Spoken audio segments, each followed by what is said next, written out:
ഇത് പുനലൂർ താലൂക്ക് ഹോസ്പിറ്റലിൻ്റെ പ്രധാന കെട്ടിടത്തിൻ്റെ 10 നില ബിൽഡിങ്ങിന് മുമ്പിലുള്ള ആ റോഡിനോട് ചേർന്നുള്ള ഒരു ബിൽഡിങ്ങാണ്. ഈ ബിൽഡിങ്ങിൽ നിലവിലെ അവസ്ഥയാണ് ഞാൻ പറയാൻ പോകുന്നത്. ഈ ബിൽഡിങ്ങിൽ ഒരു ശുചിമുറിയുണ്ട്, ടോയ്ലറ്റ്. ഇതിനകത്ത് വെള്ളമില്ല, സംവിധാനങ്ങളൊന്നുമില്ല.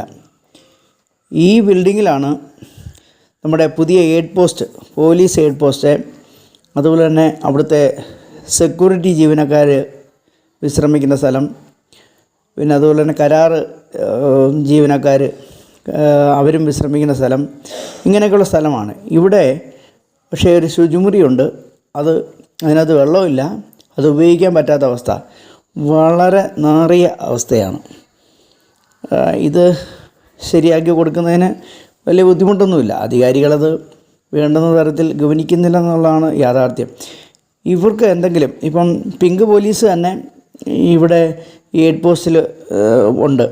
അതുപോലെ തന്നെ ഈ സെക്യൂരിറ്റി ജീവനക്കാർ ഇവർക്കൊക്കെ ശുചിമുറി പോകണമെന്നുണ്ടെങ്കിൽ ഇവർ ഈ മെയിൻ പ്രധാന ബിൽഡിങ്ങായ ആ 10 നില ബിൽഡിങ്ങിനകത്ത്, അതിൽ ഈ ഹോസ്പിറ്റലിനകത്ത് പോയി ആവശ്യങ്ങൾ നിറവേറ്റേണ്ട അവസ്ഥയാണ്. ഈ ശുചിമുറിയിൽ വേണ്ടുന്ന സംവിധാനം ഒരുക്കി, അല്ലെങ്കിൽ അത് അറ്റകുറ്റപ്പണി നടത്തി അത് ഉപയോഗയോഗ്യമാക്കിയിരുന്നെങ്കിൽ അങ്ങനത്തെ അവസ്ഥ ഉണ്ടാകത്തില്ലായിരുന്നു. അധികാരികൾ അത് വേണ്ടുന്ന ഗൗരവത്തോടെ എടുത്ത് അത് വൃത്തിയാക്കി കൊടുക്കണമെന്നാണ് നമുക്ക് ആവശ്യപ്പെടാനുള്ളത്. പുനലൂർ താലൂക്ക് ആശുപത്രി എന്ന് പറയുന്നത് സർക്കാരിൻ്റെ തന്നെ ഒരു വലിയ ഒരു പദ്ധതിയാണ്. അവിടെ ഇങ്ങനൊരു അവസ്ഥ ഉണ്ടാകുന്നത് അത് ഗവനിക്കേണ്ട കാര്യമാണ്. അപ്പോൾ അധികാരികൾ എത്രയും പെട്ടെന്ന് അത് വേണ്ടുന്ന നടപടി സ്വീകരിക്കണമെന്നാണ് ആവശ്യപ്പെടാനുള്ളത്.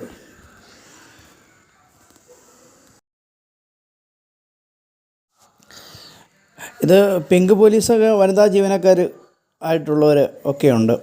ഇവർ രാത്രിയൊക്കെ ഇവർ ഇവിടെ സർവീസിലുള്ളതാണ്. അപ്പോൾ ഈ കെട്ടിടത്തിൽ അത്യാവശ്യം വേണ്ടുന്ന ഈ സൗകര്യം, ശുചിമുറി സൗകര്യം ഒരുക്കി കൊടുത്തില്ലെങ്കിൽ വളരെ വലിയ ഒരു ബുദ്ധിമുട്ടാണ് ജീവനക്കാർക്കും, അതുപോലെ തന്നെ എയ്ഡ് പോസ്റ്റിലെ ജീവനക്കാർക്കും, പിങ്ക് പോലീസ് ഉൾപ്പെടെയുള്ള ജീവനക്കാർക്കൊക്കെ വളരെ ബുദ്ധിമുട്ടാണ്. അതുകൊണ്ട് എത്രയും പെട്ടെന്ന്